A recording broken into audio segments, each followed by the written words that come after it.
आम के बॉर्डर के बीच एक सुनसान जंगल में रात ने अपनी काली घनी चादर पसार ली थी। चारों तरफ अंधेरा ही अंधेरा था। दूर दूर तक कोई दिखाई नहीं दे रहा था, ना किसी की आवाज आ रही थी। उस रात हिरेन अकेले उस घने जंगल को पार करने में लगा था। उसके चेहरे को देखकर ऐसा लग रहा था कि जैसे वो किसी बहुत बड़ी मुसीबत में है।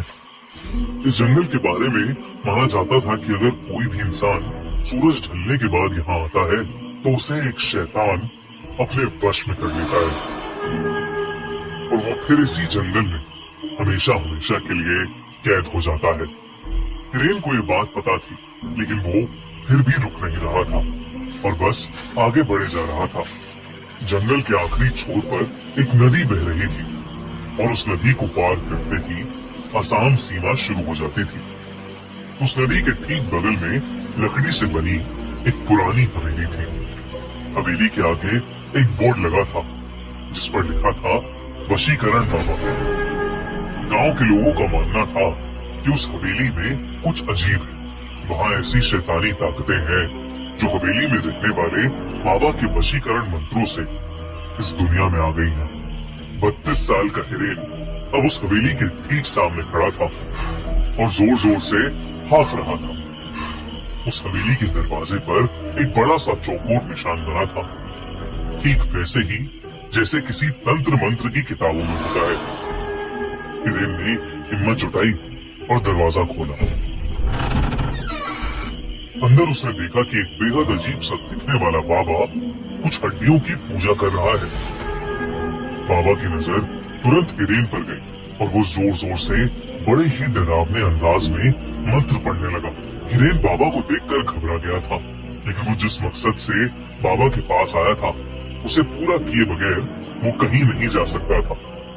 आज से 2 दिन पहले हिरेन की शादी को 5 साल होने आए थे। वो अपनी बीवी प्रिया से बहुत प्यार करता था, लेकिन कुछ दिनों से प्रिया के बदले बिहेवियर के कारण हिरेन को प्रिया पर शक होने लगा था।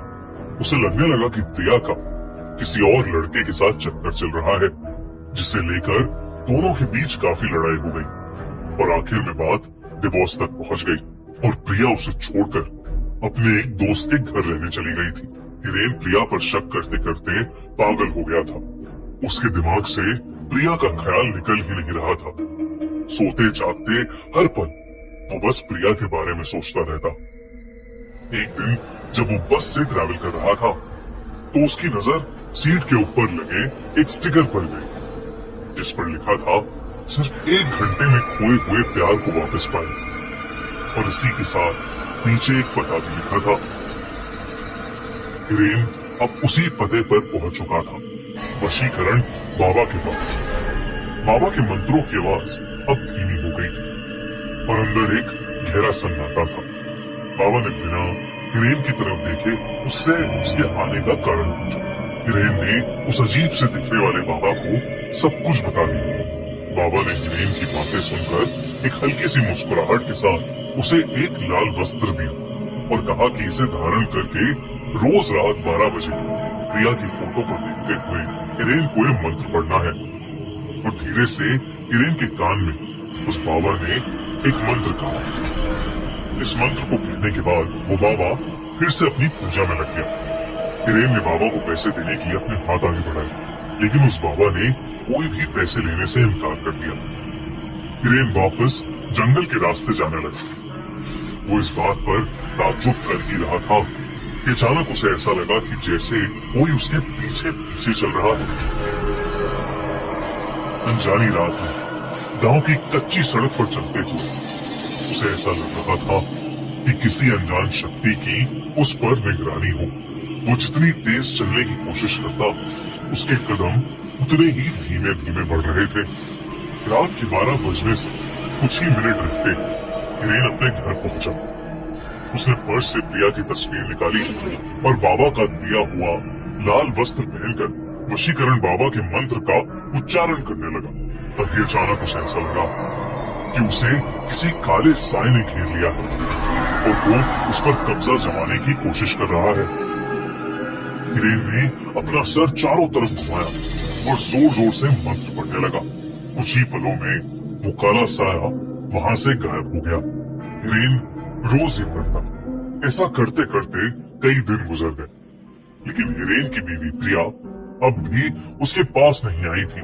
हिरेन ने फिर से वशीकरण बाबा से मिलने का फैसला किया। हवेली पहुंचकर उसने बाबा को बताया कि प्रिया अब तक उसकी जिंदगी में वापस नहीं आई है।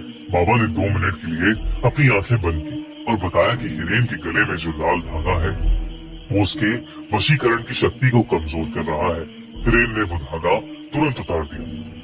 बाबा ने ये भी कहा कि अगर वो प्रिया को इस हवेली में ला सकता है तो प्रिया जरूर हिरेन के पास वापस आ जाएगी।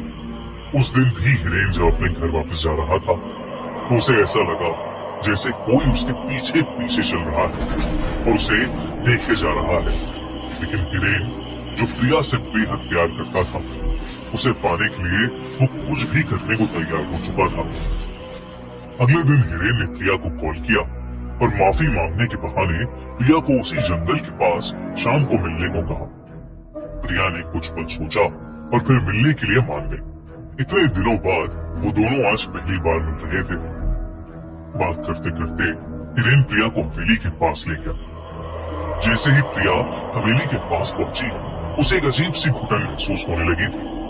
उसने हिरेन को तुरंत वहां से चलने को कहा, लेकिन हिरेन जबरदस्ती उसे हवेली के अंदर ले गया। बाबा ने जैसे ही प्रिया को देखा, उसने हिरेन को बाहर जाने को कहा और दरवाजा बंद कर दिया। पूरे 2 घंटे बीत चुके थे, लेकिन दरवाजा अभी तक बंद था। हिरेन को अब बहुत ज्यादा घबराहट होने लगी थी। कुछ देर बाद दरवाजा अपने आप खुला, लेकिन हिरेन ने जो दरवाजे के उस पार देखा, वो देखकर हिरेन के रोंगटे खड़े हो गए। अंदर प्रिया बेहोश पड़ी थी और उसके शरीर के चारों तरफ कैंडल जल रहे थे। वो बाबा प्रिया की बॉडी पर तरह तरह के निशान बना रहा था, लेकिन रोंगटे खड़े कर देने वाली बात ये थी कि प्रिया के पास एक बहुत ही भयानक सा काला साया मंडरा रहा था। बाबा ने हिरेन को कहा कि अब प्रिया वही करेगी जो हिरेन उसे बोलेगा, लेकिन इसके बदले उसे इस काले साए की सारी ख्वाहिशें पूरी करनी होंगी। हिरेन को कुछ समझ नहीं आ रहा था। उसने प्रिया को वहां से चलने के लिए कहा तो प्रिया एक कठपुतली की तरह उठकर खड़ी हो गई। वो एक जिंदा लाश से ज्यादा और कुछ नहीं थी। हिरेन प्रिया की ऐसी हालत देखकर पूरी तरह दहल गया था। उसने बाबा से गुस्से में कहा कि वो प्रिया को पहले जैसा बना दे, लेकिन तभी उस काले साए ने हिरेन को पीछे से धक्का दे दिया और वो काला साया उसी बाबा में समा गया। और उस बाबा का रूप एक भयानक आत्मा में बदलने लगा था। उस बाबा के चेहरे का रंग नीला पड़ गया और आंखें बिल्कुल सफेद हो गई और वो जोर जोर से हंसने लगा। उस बाबा ने अपने भयानक रूप में बोला कि वो कोई मामूली इंसान नहीं है, बल्कि वो एक शैतान का साया है जो इस जंगल में न जाने कब से कैद था और उसने प्रिया की आत्मा चुरा के अपने आप को आजाद कर लिया है और हिरेन को हमेशा के लिए अपना गुलाम बना लिया है। ये सब सुनकर हिरेन वहां से फौरन भागा, पर वो उस जंगल से निकल ही नहीं पा रहा था। वो जहां से निकलता कुछ देर बाद वापस उस हवेली के ही ठीक सामने आ जाता। धीरे धीरे उसके दिमाग ने काम करना बंद कर दिया और वो उसी जंगल में कैद हो गया। 1.5 महीने बाद उसी जंगल में पुलिस को 2 सड़ी हुई लाशें मिली। वो लाशें किसी और की नहीं बल्कि हिरेन और प्रिया की ही थी।